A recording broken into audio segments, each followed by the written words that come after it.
আসসালামু আলাইকুম ও রহমতুল্লাহি ওবরাকাতু। বন্ধুরা, আজকের ভিডিওতে আমরা কথা বলবো ইসলামের এক গুরুত্বপূর্ণ ও হৃদয় বিদারক দিনের কথা।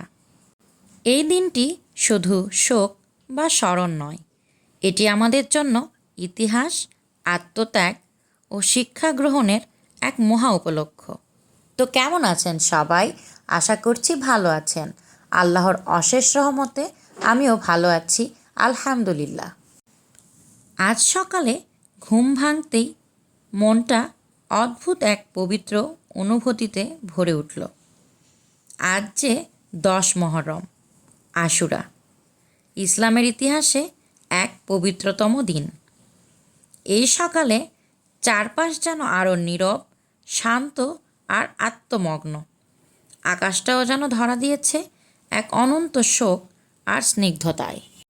আর ঠিক এমন এক সকালে আমার উঠোনের প্রিয় কামিনী ফুলের গাছটা ফুলে ফুলে ভরে উঠেছে, সুবাসে ভরে গেছে পুরো বাতাস। প্রতিটি কামিনী ফুল যেন আজ আত্মত্যাগের সৌন্দর্য নিয়ে ফুটে উঠেছে। এই সাদা ছোট ছোট ফুলগুলো শুধু সৌন্দর্য নয়, বরং এক ধরনের প্রশান্তি ছড়িয়ে দিচ্ছে মনে। আজকের সকালে এই গাছটা যেন মনে করিয়ে দিচ্ছে আল্লাহর সৃষ্টির সৌন্দর্য, শান্তি আর রহমতের কথা। আজকের এই কামিনী ফুলের সুবাস আমার মনে করিয়ে দিচ্ছে কারবালার প্রান্তরে ইমাম হুসাইন রাদিয়াল্লাহু তাআলার সেই পবিত্র আত্মত্যাগকে। সাদা ফুলের মতোই ছিল তার অন্তর, বিশুদ্ধ, সত্যনিষ্ঠ আর আল্লাহ ভীতিতে ভরা।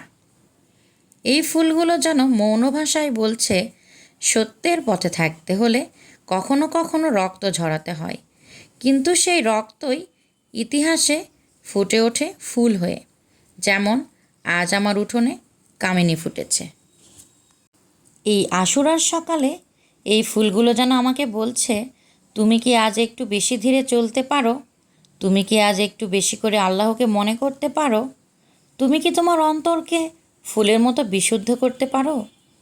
ফুল ফোটে শুধু দেখার জন্য নয়, ফুল ফোটে আমাদের হৃদয় জাগানোর জন্য। তো এরপরে কিন্তু আমার সকালটা ব্যস্ততায় ভরে গেল। আজ সকালে আমার মামা শ্বশুর এবং মামি শাশুড়ি এসেছিলেন তাদের ছেলের বিয়ের দাওয়াত দিতে মিষ্টি নিয়ে। তো মিষ্টিগুলো আমি প্যাকেট থেকে বক্সে ভরে দিয়েছি। আর এই পাশে আমার ফুপু শাশুড়ি, যেহেতু আজ 10 মহরম, এজন্য খিচুড়ি পাঠিয়েছে আমাদের জন্য। তো ব্যাস, আমার অর্ধেক কাজ কিন্তু এইখানেই শেষ হয়ে গেল এবং আমি একটু চট করে রেডি হয়ে চলে গেলাম বাজারে, মার্কেটে বলতে পারেন। আমার একটি ড্রেস বানাতে দেওয়ার ছিল, এজন্যই আমি আজ মার্কেটে এসেছি। 2টা ছেলেকে সাথে নিয়ে এসেছি। এই দোকানেই আমি আমার সব ড্রেস বানাই। তো এখানে এসে আমি ড্রেসটা বানাতে দিয়ে আবার কিন্তু চট করে বাসায় চলে আসলাম। এবং বাসায় এসে সর্বপ্রথম যে কাজটি আমার ছিল সেটি হলো কিচেনের কাজ করতে করতেই আপনাদের সঙ্গে মহরম মাসের কিছু গুরুত্ব শেয়ার করছি।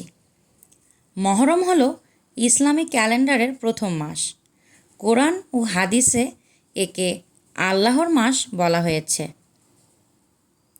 রাসূলুল্লাহ সাল্লাল্লাহু আলাইহি সাল্লাম বলেছেন, রমজানের পর যে রোজা আল্লাহর নিকট অধিক প্রিয় তা হলো মহরম মাসের রোজা। সহিহ মুসলিম। 10 মহরমে অনেক গুরুত্বপূর্ণ ঘটনা সংঘটিত হয়েছে। যেমন এই দিনেই হজরত নূহ আলাইহিস সালামের নৌকা তুফান থেকে রক্ষা পায়, হজরত মুসা আলাইহিস সালাম ও বনি ইসরাইল ফেরাউন থেকে মুক্তি পায়, এবং সবচেয়ে করুণ ও হৃদয় বিদারক ঘটনা কারবালার প্রান্তরে ইমাম হুসাইন রাদিয়াল্লাহু তাআলার শাহাদত। 61 হিজরির 10 মহরম, কারবালার রক্তাক্ত প্রান্তর। ইয়াজিদের অন্যায়ের বিরুদ্ধে প্রতিবাদ করতে গিয়ে রাসূলের প্রাণপ্রিয় নাতি ইমাম হুসাইন রাদিয়াল্লাহু তাআলা শহীদ হন। তার পরিবারের সদস্য ও সাথীরা অনাহারে তৃষ্ণায় কাতর হয়ে একে একে শহীদ হন। কারবালা আমাদের শেখায় সত্যের পথে থাকতে গেলে কষ্ট আসবে। অন্যায়ের বিরুদ্ধে অবস্থান নেওয়া একজন মুসলমানের দায়িত্ব। আত্মত্যাগ ছাড়া ন্যায় প্রতিষ্ঠা হয় না। আজকের দিনে দাঁড়িয়ে এই আশুরার পবিত্র দিনটি থেকে আমরা কি শিখলাম? অন্যায়ের বিরুদ্ধে মাথা উঁচু করে দাঁড়ানো, সত্য ও ইনসাফের পক্ষে জীবনদান করাও ইসলামের শিক্ষা। আশুরার দিন কেবল শোক নয়, বরং আত্মসংশোধন ও ত্যাগের অঙ্গীকার। আশুরার ইতিহাস শুধু বইয়ে পড়ে জানার জন্য নয়, এটি আমাদের হৃদয়ে ধারণ করার জন্য। চলুন এই মহরমে আমরা সত্য, সহমর্মিতা এবং ইনসাফের পথে চলার অঙ্গীকার করি। আশুরার দিনে রোজা রাখা, দোয়া করা, বেশি বেশি ইবাদত করা, এগুলোই ইসলামী আদর্শ।